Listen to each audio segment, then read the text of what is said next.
3, 2, 1. One small step for man.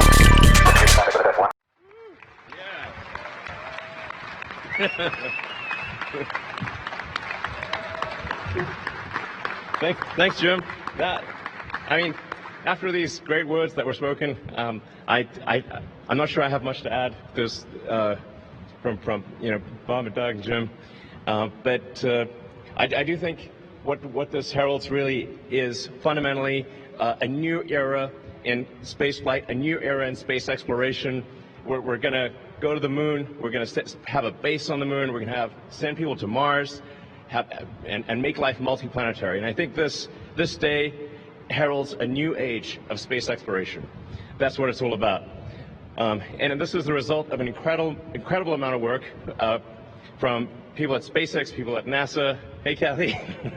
Hey, so much. We're 18 years. This has been 18 years to finally fly people to orbit and back. And I really came here because I just wanted to see Bob and Doug, to be totally frank. It was like, oh, thank goodness.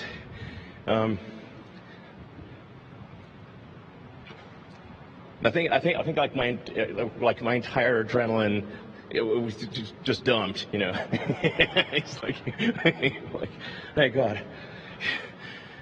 And I'm not very religious, but I prayed for this one. So just once again, thanks everyone at SpaceX, NASA, FAA, everyone, Air Force, that played a role in this, and it's key suppliers that did incredible work. Thanks again, and I think this is something that the whole world can take some pleasure in, and can really look at this as an achievement of humanity. And there's, these are difficult times when, there's not that much good news, and I think this is one of those things that is universally good, no matter where you are on planet Earth. This is a good thing, and I hope it brightens your day. Thank you.